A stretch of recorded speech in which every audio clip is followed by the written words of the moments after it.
D'ailleurs, rencontré le membre de l'Organisation du Canadien de Montréal dans le cadre de notre segment Parcours au hockey mineur. Moi, mon parcours du hockey mineur, je suis un gars de l'île Bizarre. Je suis né à l'île Bizarre, puis j'ai joué toute ma jeunesse là-bas. En novice à Tombe, c'était juste l'île Bizarre, puis ensuite, c'est devenu Deux-Rives, fait qu'on était jumelés avec Pierrefonds. Puis j'ai joué là jusqu'à Bantam, puis ensuite, j'ai joué Midget Espoir. Je pense que je devrais dire peut-être ma dernière année Bantam AA. Je sais qu'on avait une super bonne équipe, puis on a gagné un ou deux tournois. Puis ensuite, mon année Midget Espoir, j'ai eu beaucoup de fun là, avec la gang qu'on avait. J'avais beaucoup d'amis sur mon équipe. T'sais, même si on a été déçus de ne pas gagner en séries éliminatoires, de gagner la Coupe du Président, je pense qu'on s'est bien racheté en gagnant la Coupe Memorial. Puis on a eu un super bon tournoi. Puis jusqu'à ce jour, je me rappelle de tous les gars qu'il y avait sur mon équipe, là. En partant, mon père, il était présent beaucoup. C'était un de nos coachs, moi et mes frères, quand je jouais au hockey. Il y avait mes frères aussi qui étaient vraiment des gros supporters, qui m'aidaient. Ils étaient plus vieux, alors comme je suivais leur exemple. Puis je pense que j'ai eu d'autres coachs mineurs, un gars qui s'appelle Sam Ghilarducci, un autre Guy Darvaux. Je pense que c'est deux gars qui m'ont coaché quand j'étais plus jeune, qui m'ont beaucoup aidé jusqu'à ce jour. Ouais, je pense que ma première année Midget, quand j'ai pas fait le Midget 3A, c'est sûr que c'est décevant.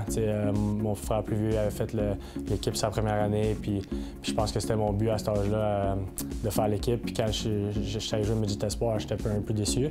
Mais on avait une super bonne équipe. Puis je pense que si je regarde ça aujourd'hui, je pense que ça a aidé dans mon développement de pouvoir jouer plus de minutes, de jouer. On avait juste 3 lignes dans ce temps-là dans le Midget Espoir, fait que je pense que ça m'a aidé.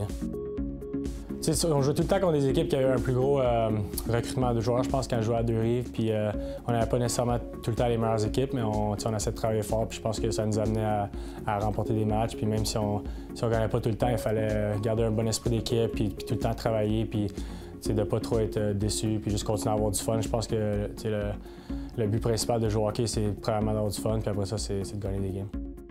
Quand j'étais plus jeune, mon joueur préféré, c'était Peter Forsberg. Je pense qu'il travaillait fort, il jouait partout sur la glace, il frappait, il comptait des buts, il faisait tout sur la glace. Puis j'aimais beaucoup le Colorado dans le temps aussi, fait que je pense que c'était un de mes joueurs préférés. Ouais, j'étais avec Columbus, puis j'étais pas trop sûr si j'allais jouer encore parce qu'il y avait un gars qui était pas sûr de jouer, qui était blessé. Puis finalement, j'ai eu le hockey, puis j'étais un peu stressé au début, c'est sûr. Mais dès que j'ai mis mes patins sur la glace pour le premier shift, je pense que les papillons se sont envolés, puis j'ai joué au hockey, puis c'était vraiment le fun, là. Le plus facile, c'est de ne pas lâcher, c'est tout le temps travailler fort. Il y a tellement de monde qui vont dire que c'est impossible de te rendre au niveau jouer au hockey professionnel. Il y a tellement de petits qui jouent au hockey et qui veullen se rendre là. Puis, je ne sais même pas c'est quoi le pourcentage, c'est sûrement moins qu'1% qui se rendent. Mais je pense que si tu as la détermination et tu veux le faire, tu vas être capable, là.